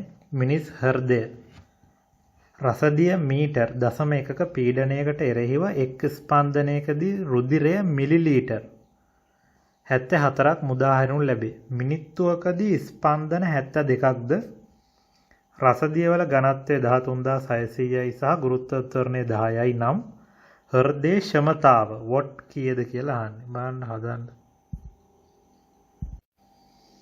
එතකොට මේකේ සමීකරණය තමයි කාර්ය සමානයි P ඩෙල්ටා V. මේක සිලබස් එකේ නැති සමීකරණයක් මේ දීලා තියෙන්නේ මේ ගාන. මේක සිලබස් එකේ නැති ගාන. හැබැයි සමීකරණේ හදනවා නම් මේ ගාන කාර්ය සමානයි P ඩෙල්ටා V. ඉස්සරහට මේකෙන් ගානක් දෙන්න පුළුවන්. 2017 දීලා තියෙන නිසා පීඩනය වැඩි කිරීම පරිමා වෙනස තමයි කාර්ය කියලා කියන්නේ. ඒතර පීඩනය දීලා තියෙන්නේ රසදිය මීටර වලින්. මතක ඇති රසදිය මිලිමීටර රසදිය සෙන්ටිමීටර. ඒතොර එහෙම දුන්නාම පීඩනය හොයන්නේ h rho g. h තමයි මේ දීලා තියෙන්නේ. rho g වලින් වැඩි කරන්න ඕනේ. එතකොට එනවා පැස්කල් වලින්. හරි. ඊළඟට ඩෙල්ටා v අපි හොයන්න ඕනේ. ඩෙල්ටා v හොයන්නේ එක ස්පන්දනයක මිලිලීටර් ගාන දීලා තියෙනවා. ඒ කියන්නේ ඝන සෙන්ටිමීටර් ගාන එක ඝන මීටර් කරා. ඊට පස්සේ ස්පන්දන 72ටම කොච්චර පරිමාවක් එනවද කියලා බලන්න 72කින් වැඩි කරා. ඊට 60න් බෙදුවා තත්පර එකකට හොයන්න. මොකද ක්ෂමතාව කියන්නේ තත්පරයට. ඒ නිසා 60න් බෙදුවා. එතකොට එනවා 88.8 වැඩි කිරීම 10^6 පරිමා වෙනස ඝන මීටර්. ඊට පස්සේ පරිමා වෙනසයි පීඩනයයි P ඩෙල්ටා V වැඩි කරා. මේ දෙක වැඩි කරොත් එනවා 1.2 වොට් කියලා උත්තරේ 4 වෙනි එක. මේ 2018 A level ගාන විවේකයෙන් පසුවන මිනිසෙකුගේ හෘදය වස්තුව මගින් මිනිත්තුවකට ලීටර් 6ක රුධිර පරිමාවක් සිරුර පුරා ඇති කේශනාලිකා තුළින් තත්පරයට මිලිමීටර් සාමාන්‍ය වේගයකින් ගමන් කරයි. එක් කේශනාලිකාවක දල සටහන රූපයේ දක්වා ඇත. රුධිරය ආස්තරීය ප්‍රවාහයක් සහිත අසම්පීඩ්‍ය තරලයක් බව උපකල්පනය කරන්න. ෆයි සමානයි 3 නම් සිරුර තුළ ඇති කේශනාලිකා සංඛ්‍යාව කීයද කියලා අහන්නේ. බලන්න හදන්න. බලන්න මෙහෙම උත්තරයක් එනවද කියලා. A1 V1 සමානයි n වතාවක් A2 V2 එන්න ඕනේ. එතකොට විනාඩියකට ලීටරයක් කියලා කියන්නේ. එතකොට ඒක තප්පර කරන්න ඕනේ. ඝන මීටර් කරන්නත් ඕනේ. එතකොට මෙහෙම උත්තරයක් එනවා. 60න් බෙදලා තප්පර කරා 10 ඍණ 3න් වැඩි කරලා ඝන මීටර් කරා. එතකොට තප්පරයට ඝන මීටර් මේ ගාන එනවා. ඊළඟට A2 V2 හොයන්න ඕනේ. A2 V2 කියන්නේ හරස්කඩ වර්ගඵලයේ ϕr වර්ගය වැඩි කිරීම ප්‍රවේගය. එතකොට ϕ 3යි කියලා ගන්න කියලා තියෙනවා. අරය දෙකක් R තමයි මයික්‍රෝමීටර් 6යි කියලා දීලා තියෙන්නේ. එතකොට ඒක දෙකෙන් බෙදුවොත් අරයක් එනවා 3 වැඩි කිරීම 10 ඍණ 6ක්. ඒ වගේ දෙකක් ϕr වර්ගය. ඊට පස්සේ තප්පරයට මිලිමීටර් 1යි කියලා තියෙන්නේ. මිලිමීටර් මීටර් කරන්න ඕනේ 10 ඍණ 3න් වැඩි කරලා. එතකොට එනවා තප්පරයට මීටර්. ඒ ටික සුළු කරොත් එනවා 27 වැඩි කිරීම 10 ඍණ 15ක් කියලා. ඊපස්සේ ඒක සමීකරණයට ආදේශ කරනවා. මේ උත්තරය අර කලින් ආපු එක 27 වැඩි කිරීම 10 ඍණ 15. ඒක සුළු කරොත් මෙහෙම උත්තරයක් එනවා. වීඩියෝ එක නවත්තලා බලන්න. එක බෙදීම 27 වැඩි කිරීම 10 ඍණ 11. 10 ඍණ 11 උඩට ගියාම 10 11ක් වෙනවා. එතකොට එක 27න් බෙදුවොත් එනවා මේ වගේ උත්තරයක්. මෙහෙම උත්තරයක් නැහැ. තියෙන්නේ 10 2කින් දහසම තිත පන්නලා 3.7 වැඩි කිරීම 10 9ක් කියන එක තමයි උත්තරේ.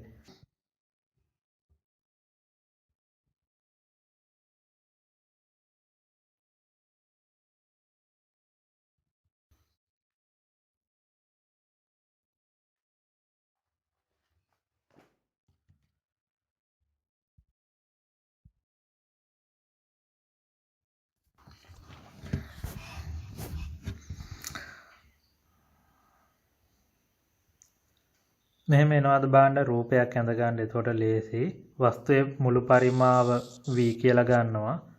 ගිලිච්ච පරිමාව v2යි, ඉහළින් තියෙන පරිමාව v1යි. එතකොට සාපේක්ෂ ඝනත්වය දීලා තියෙන එක ඝනත්වය කරගන්නවා 810යි 270යි. එතකොට u සමානයි mg කියලා ලිව්වේ හැකි. u කියන්නේ v rho g, mg කියන්නේ v dg. එතකොට g කැපිලා යනවා. ඝනත්ව දෙක ආදේශ කෙරිය හැකි. එතකොට එනවා v2 බෙදීම v කියලා. v2 බෙදීම v කියලා කියන්නේ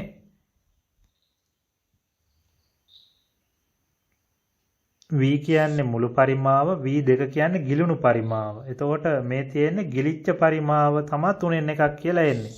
හැබැයි අපෙන් අහන්නේ ගානේ තෙල් මට්ටමට ඉහළින් පේන ගිලිච්ච නැති පරිමාව. එහෙනම් 3න් එකක් ගිලිලා නම් 3න් දෙකක් ඉහළ තියෙන්නේ. එහෙනම් 3න් දෙකක් ඉහළ ඒක 100න් වැඩි කරනවා. එතකොට එනවා ප්‍රතිශතය 66.6ක් කියලා. එහෙම උත්තරයක් නැහැ. වැටෙව්වොත් එනවා 67ක් කියලා. එහෙනම් 3 තමයි උත්තරේ. මේකත් 2019 ගානක්. බන්සන් 1000කේ ක්‍රියාව බර්නිවලි මූලධර්ම යනුව විස්තර කළ හැකිය. රූපයේ දැක්වෙන බන්සන් 1000කේ A හා B C ස්ථානවල පීඩනය පිළිවෙලින් PA PB PC නම් ඒවා අතර නිවැරදි සම්බන්ධය කුමක්ද කියලා අහන්න. හොයන්න.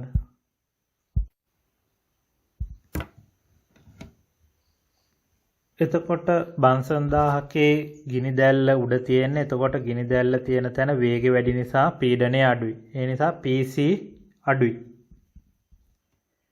එතකොට වාතය ගලාගෙන යන්නේ මේ දිශාවට. එහෙනම් ඒ දිශාවට ගලයි යනවා කියන්නේ PC වලට වඩා PB වල පීඩනය වැඩි වෙන්න ඕනේ. අයි වැඩි තැන ඉඳන් අඩු තැනටනේ පීඩනය ගලන්නේ. ඒ නිසා ඒ වල පීඩනය එහෙනම් ඊට වඩා වැඩි වෙන්න ඕනේ. එහෙනම් එහෙම බැලුවොත් තියෙන උත්තරේ PA වැඩිම PB ඊළඟට PC තමයි අඩුම. එහෙනම් උත්තරේ 5 එන්නේ. මේ තියෙන්නේ 2016 A level රචනා ගාන. මේ ගාන කියවලා හදන්න. වීඩියෝ එක නවත්තලා ගාන මුලින් ලියා ගන්න. ලියාගෙන කියවලා ගාන හදන්න.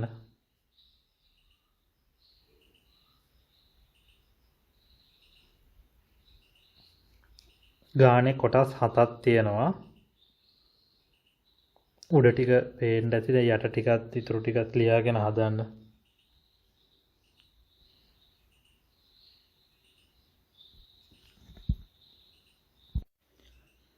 එතකොට මේකට ලකුණු දෙන විදිහ මං මාකින් එක අනුසාරයෙන් ඔයගලන්ට කියලා දෙන්නම්. එතකොට විභාගෙදී ලකුණු ලබා ගන්න විදිහට තමයි අපි උත්තර ලියන්න ඕනේ.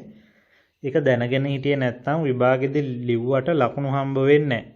ඒතර මුලින්ම කියන්නේ ආකිමිඩීස් මූලධර්මය සඳහන් කරන්න කියලා. එතකොට මේ මූලධර්මය ඒ විදිහටම ලියන්න ඕනේ.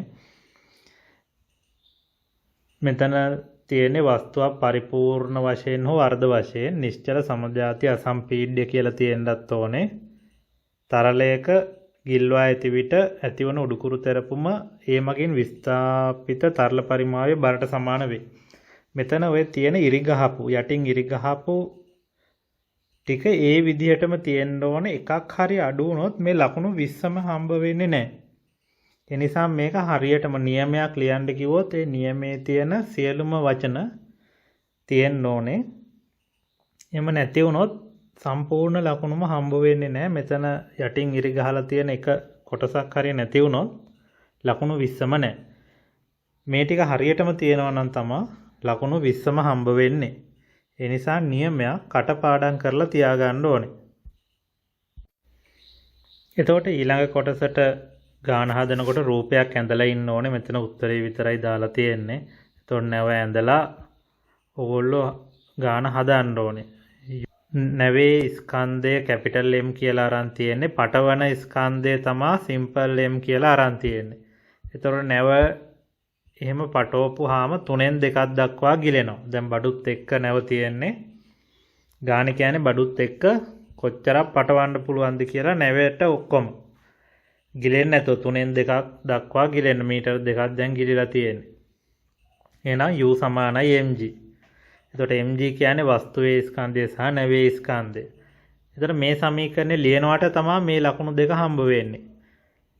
ඒකට ආදේශ කරනවට තමයි මේ ලකුණු 8 හම්බ වෙන්නේ. දැන් කවුරු හරි මේ සමීකරණය ලියන්නේ නැතුව හරියට ආදේශ කරලා නම් අර ලකුණු 10ම හම්බ වෙනවා.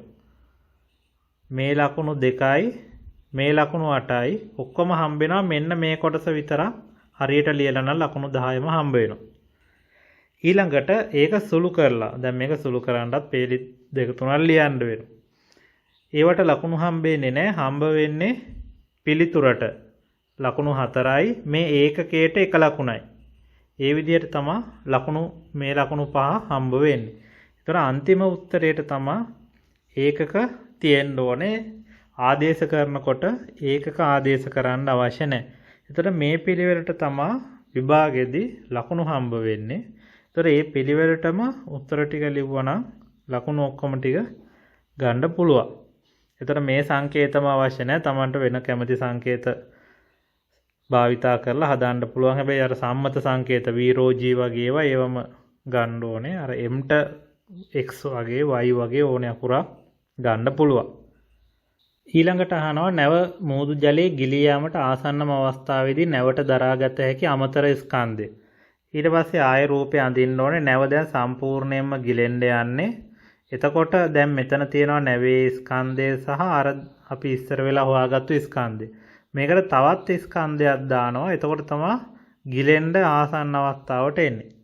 එහෙම වුණාමත් අර කලින් විදිහටම ගාන හැදිය හැකි. දැන් මෙතන පළවෙනි විදිහට හදලා තියෙන්නේ. දැන් මුලින් හොයාගත්තු ස්කන්ධය තියෙනවා. නැවේ ස්කන්ධයක් තියෙනවා. ඔක්කොම 10200යි. එතකොට ඒක 3න් 2කනේ ගිලෙන්නේ. එහෙනම් 3න් එකකට හොයාගෙන තව එක කොටසකට එකතු කරලා තමයි මේ හදලා තියෙන්නේ. එතකොට ඒ එන 13300න් දැන් නැවේ තියෙන 10200 අඩු කරවම පුහාම 5100ක් එනවා. එහෙනම් තව කිලෝග්‍රෑම් 5100ක් දාපුවාම තමයි මේක ගිලෙන්නේ. එහෙම නැත්නම් අර කලින් ක්‍රමයටම u සමානයි v/g මේ තියෙන අමතර ස්කන්ධය මේ දැන් තියෙන ස්කන්ධය ඒක අර ඉස්සෙල්ලා වගේ v/gට සමාන කරලා. එතකොට දාන අමතර ස්කන්ධය 5100ක් එනවා. එතකොට සමීකරණය ලියනවාට වම් පසට ලකුණු 5යි දකුණු පැත්තට ලකුණු 5යි සමීකරණයට ඒ දෙක සමාන කරනවට ලකුණු 5යි. අන්තිම උත්තරයේ ඒකකත් එක්ක 4 දාන එක විදියට හම්බ වෙන්නේ. එතකොට මේ සමීකරණේ සංකේත වලින් ලියනවට නෙමෙයි මේ ලකුණු තියෙන්නේ ආදේශ කරනවටයි ලකුණු 5 තියෙන්නේ. මේ අනිත් පැත්ත දැන් කවුරු හරි එක පැත්තක් හරියට ආදේශ කරලා නම් මේ ලකුණු පහ හම්බ වෙනවා. සමාන කරලා තියෙනවා නම් ඒ ලකුණු පහත් හම්බ වෙනවා. මේ සමාන ලකුණ ලියලා නම් තා මොකක් හරි එකක් එක්ක ඒත් හම්බ වෙනවා. මේක හරියට ලියලා නම් දකුණු පැත්තේ පහත් හම්බ වෙනවා. සුළු කරපු එක හරියට උත්තරේ මේක දාලා තියෙනවා නම් 4 ධන 1 විදිහට ලකුණු හම්බ වෙනවා. ඊළඟට අහනවා විස්තරයේ ඔයගොල්ලෝ කියවන්න ඇති මිනිත්තුවකට 0.1 ඝන මීටර ශීඝ්‍රතාවයකින් පිටතින් තෙල් ගලාගෙන එනවලු. එහෙම එනකොට මේ නැව ගිලෙන්න කොච්චර වෙලා යනවද කියලා අහනවා. එතකොට දැන් හිතන්න ඕනේ දැන් මේ නැව සාමාන්‍ය විදිහට පාවෙමින් තියෙන්නේ. 3න් 2ක් ගිලිලා. මේ නැව සම්පූර්ණයෙන් ගිල්ලන්න නම් මේකට අර 5100 මේ ඉස්සර වෙලා ආපු 5100ක අමතර ස්කන්ධයක් දැම්මොත් තමයි මේක ගිලෙන මට්ටමට එන්නේ. එහෙනම් කිලෝග්‍රෑම් 5100ක තෙල් දාන්න ඕනේ මේකට. එහෙනම් කිලෝග්‍රෑම් 5100ක තෙල් එන්න කොච්චර පරිමාවක් එනවද කියලා මුලින් හොයන්න ඕනේ. එතකොට ලියන්න ඕනේ අවශ්‍ය තෙල් වල ස්කන්ධය 5100යි. තෙල් වල ඝනත්වය හොයාගත්ත 1000න් වැඩි කරලා ඊට පස්සේ ඝනත්වය සමාන ස්කන්ධය බෙදීම පරිමාවට ආදේශ කරලා අවශ්‍ය තෙල් පරිමාව හොයාගත්තා. එතකොට තෙල් ඝන මීටර් 6.8ක් පිරුණා නැවට නැව ගිලෙනවා. එතකොට මේ කොටසට ලකුණු 5යි ඝනත්වය හොයනවට මේ පරිමාව හොයනවට ලකුණු 5යි. මේ විදිහට තමයි ලකුණු දීලා තියෙන්නේ. ඊළඟට කොච්චර කාලයක් යනවද කියලා අහන්නේ මේ 6.8 ඝන මීටර ඒක 0.1කින් බෙදෙනවා. මිනිත්තුවකට 0.1ක් එනවලු. එහෙනම් මිනිත්තු 68යි උත්තරේ නැත්නම් තප්පර කරොත් 4080යි. එතකොට මේ බෙදෙන එකට බෙදලා වැඩි කරන එකට බෙදෙන එකට ලකුණු 5යි. උත්තරයට මේ දෙකෙන් එකක් තියෙන්න පුළුවන්. ලකුණු 4 ධන 1. මිනිත්තු කියලා තියෙන්න ඕනේ නැත්නම් තත්පර වලින් තියෙන්න ඕනේ. ඊළඟට කියනවා මේ නැව ගිලෙනවා කියලා. ගිලුණාට පස්සේ දැන් නැව තියෙන්නේ වතුර යට. ඒතකොට නැවේ බාණ්ඩ මූදට වැටලා කියලා කියනවා. ඒතකොට නැවේ හැමතැනටම වතුර ඇවිල්ලා තියෙන්නේ. ඒතකොට නැව මත mg තියෙනවා පල්ලෙහාට. නැව මත උඩුකුරු තෙරපුමක් ඇති වෙනවා උඩට. ඊට පස්සේ කියනවා මේක උඩට ගන්න නම් කොච්චර අමතර බලයක් දෙන්න ඕනේද කියලා. ඒ කියන්නේ තව t තන්තුය ආතතියකුත් එනවා. දැන් මේක උඩට ගන්න යන්නේ. එතකොට එහෙම වුණාම නැවේ උඩුකුරු තෙරපුම හොයන්න ඕනේ. නැවේ ස්කන්ධය දීලා තියෙනවා.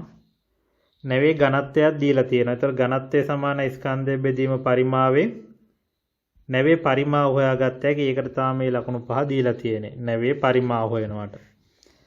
ඊට පස්සේ යෙදිය යුතු අවම බලය සමීකරණේ ලියනවට ලකුණු 5යි. සමීකරණේ කියන්නේ t ඉහළට තියෙන බලය t ධන u පල්ලෙහාට තියෙන බලය mg. එතකොට t හොයන්න ඕන නම් mg වලින් u අඩු කරන්න ඕන. එතකොට m දන්නවා g දන්නවා. එකෙන් අඩු කරන්න ඕනේ නැවේ පරිමාව මොහොත් ජලය ඝනත්වය g. එතකොට එනවා 15400. ඒකට ලකුණු 4 ධන 1 විදිහට හම්බ වෙන්නේ. මෙතෙන්ට විතරයි ඒකක තියෙන්න ඕනේ. අනිත් ඒවාට ඒකක අවශ්‍ය නැහැ. මෙහෙම ලියනවට ලකුණු 5යි. දැන් කවුරු හරි මේ සමීකරණේ ලියන්නේ නැතුව හරියට ආදේශ කරනවා නම් ලකුණු 10ම හම්බ වෙනවා. ඊළඟට අහනවා කරලද කාර්ය ප්‍රමාණය FD බලය වැඩි කිරීම දුර. මේ දෙක වැඩි කරනවට ලකුණු 5යි. උත්තරේට ලකුණු 4 ධන 1. එතකොට කවුරු හරි මේ ගත්ත උත්තරේ වැරදිලා අපි તો මේ ආපු උත්තරේ වැරදි කියලා. හැබැයි මේ වැරදි උත්තරේ මෙතෙන්ට ආදේශ කරලා මෙයා හරියට ආදේශ කරලා නම් මේ ලකුණු 5 හම්බ වෙනවා. මං කියන දේ පැහැදිලි ඇති. වැරදි උත්තරේ වුණත් ඊළඟ කොටසට හරියට ආදේශ කරලා නම් ආදේශයේ ලකුණු 5 හම්බ වෙනවා. ඒ නිසා ගාන හරියට ස්ටෙප් ටික හදාගෙන ගියා නම් ගාන වැරදුනත් ලකුණු ටිකක් ගන්න පුළුවන්. උත්තරේට ලකුණු හම්බ වෙන්නේ නැහැ. නමුත් ආදේශය නිවැරදි නිසා මේ ලකුණු 5 හම්බ වෙනවා. ඊළඟට අහනවා එසවීමේදී කාර්යක්ෂමතාව කීයද කියලා. එතකොට මේ සමීකරණයට තමයි ආදේශ කරන්න ඕනේ. එතකොට 308යි කිලෝ ජූල් විනාඩි 2යි තප්පර 40ක් යන නිසා තප්පර 160න් බෙදුවා. එතකොට මෙන්න මේ අතර උත්තරයක් දශම ස්ථාන දෙකකට බෙදලා තියන්න ඕනේ. මේ දෙකෙන් එකක් තියෙනවා නම් ලකුණු 5ක් හම්බ වෙනවා. සමීකරණය ලියනවට මේ සමීකරණේ ලකුණු 2යි, ආදේශයට ලකුණු 3යි, උත්තරයට ලකුණු 5යි. ඊළඟට කාර්යක්ෂමතාව. කාර්යක්ෂමතාවයට තමයි මේ සමීකරණය එන්නේ. දීලා තියෙනවා කිලෝවොට් 5ක්. ඇත්තටම ප්‍රතිදානය වුණේ 1.9.3යි. ඒක වැඩි කරා 100ෙන්. එතකොට මෙන්න මේ අතර අගයක් ඇවිත් තියෙනවා නම් ලකුණු හම්බ වෙනවා. ඊළඟට අහනවා නැව පෙරළී යාමේ අවදානම එහි උසස් සමග වැඩි වේ. මේ අවම කරගන්න ක්‍රමයක් යෝජනා කර විද්‍යාත්මකව පැහැදිලි කරන්න. එතකොට මේ වගේ උත්තරයක් ලියලා තිබ්බනම් හරි නැවේ ගුරුත්ව කේන්ද්‍රය පහළට ගැනීම එකක්. ඊළඟට යාත්‍රාව පතුලේ භාරයක් රැඳවීම. හරි. නැත්නම් පීඩනය උඩුකුරු තෙරපුම තුලිත කිරීම සඳහා පතුලේ වර්ගඵලය වැඩි කිරීම. දෙපසට ආධාරක දෙකක් සම්බන්ධ කිරීම. ඒ වගේ කල් ලියලා තියෙනවා නම් මෙතන ලකුණු ටික හම්බ වෙනවා. විද්‍යාත්මක හේතුවට ලකුණු 15යි. ක්‍රියාවට ලකුණු 10යි.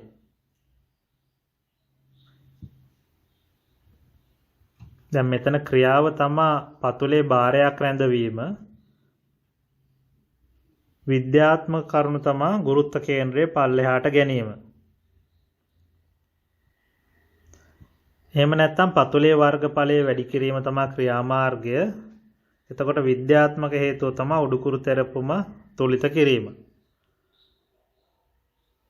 මේ තියෙන්නේ 2018 ද්‍රවස්ථිතියෙන් දීපු ගාන.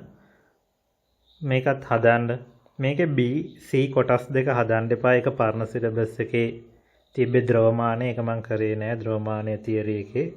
ඒ නිසා B C කොටස් හදන්න එපා. අනිත් ටික හදන්න.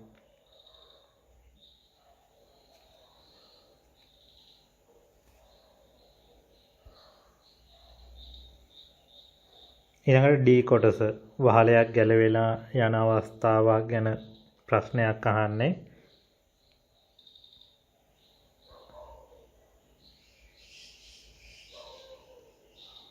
ගාන ලියාගෙන ගාන හදන්න මේ වගේ ගණන් හදුවා තියරි එකේදී. මේක එච්චර අමාරු ගානක් නෙමෙයි. ඒ හින්දා හදන්න පුළුවන්.